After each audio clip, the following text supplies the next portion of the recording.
Every place Chris Paul is gone, teams have gotten better. You understand? When he went to New Orleans, they got better. You understand? When he went to Houston, they got better. I mean, this dude, they in Phoenix, they get better.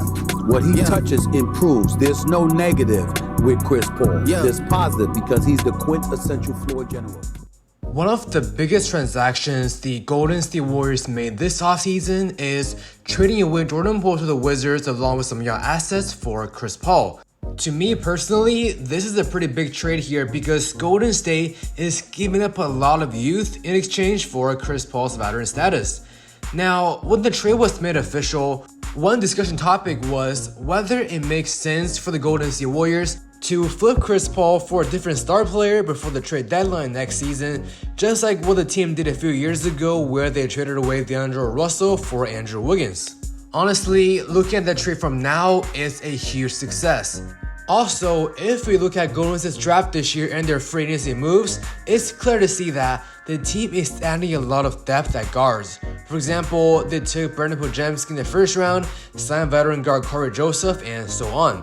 What these moves signal to me is that Golden State is trying to move Chris Paul and perhaps another guard to a different team for some star powers in other positions. If this was the case, then it makes perfect sense that the Golden State Warriors are using Chris Paul as a trade chip to further elevate their roster next season. So one big question rises here. How much trade value does Chris Paul really have? In today's video, we're going to take a deeper look into Chris Paul as a player, his recent stats, and contract information to further evaluate his actual trade value in today's NBA market. So without further ado, let's roll the intro. Hi. I'm on my match in the dark. I'm on my match in the dark. I'm on my match in the dark. I'm on my match in the dark. I'm on my match. Yo, what's up guys, Jason's here back with another video. If it's your first time watching, I mostly cover news and reports of the Golden State Warriors, but we also occasionally make content for every other team in the league. So if you want the latest basketball news and rumors in your feed, all you gotta do is to leave a like and subscribe so that you will not miss any of my future upload. Now, for a different team to trade for Chris Paul, that team is either trying to rebuild by dumping their star player's contract to the Warriors, or they're not willing to pay certain players and want to clear more cap room.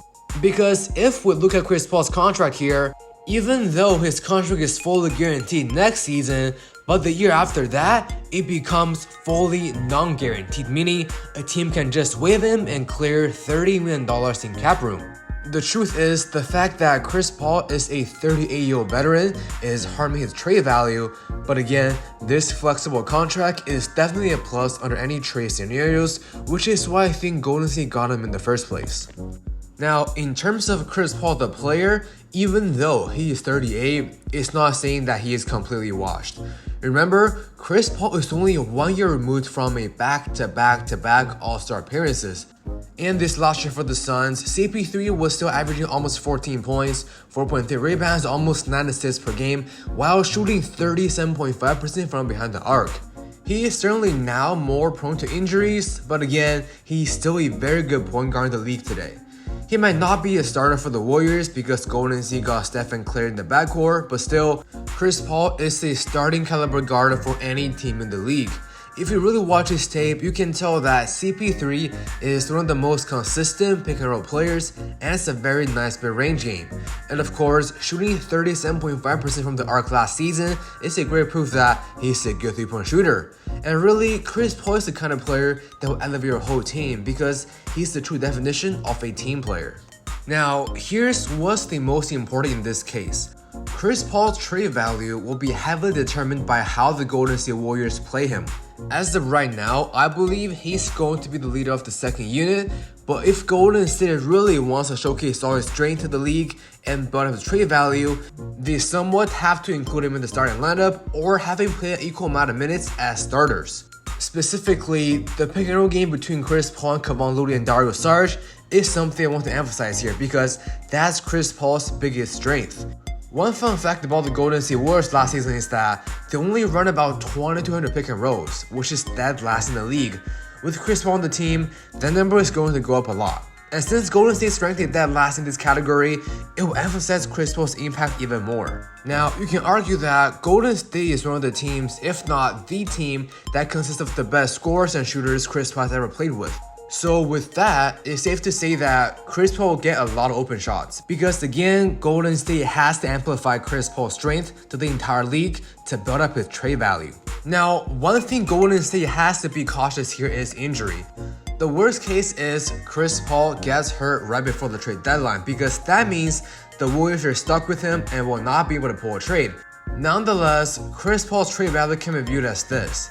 His primary role in a trade package is to match salary because if Golden State wants to pull a blockbuster trade, they will have to include more young players and draft picks, so Chris Paul himself doesn't have much trade value. Meaning, don't expect the opposing team to just take Chris Paul and a few draft picks because it will likely include one more guard and most likely Kuminga and Moody and a few first round picks. When Golden State made the trade for Chris Paul and later put PBJ in there to get Trayce Jackson-Davis, you know Golden State is done with their youth plan and they are not afraid to make big moves.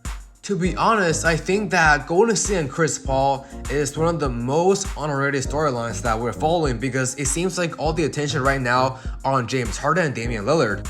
But for us Warriors fans, seeing how Chris Paul can fit into the system and how much value he can bring to the team, no matter if it's from the perspective of a trade market or what he can do for the team during the first half of the year, is more important. But regardless, I think trading for Chris Paul puts the Warriors in a much better spot because even if a trade cannot get done, the team can just waive him and clear $30 million in their cap room next offseason. Alright guys, that's all we got for today's video. Let me know your thoughts in the comment section down below. Which star player do you want the Warriors to trade for using Chris Paul? And if you enjoy the content, don't forget to leave a like, subscribe, and follow me on social media with all the links in the description box down below. Once again, thank you guys so much for watching this video, and I will see you guys in the next episode. Peace.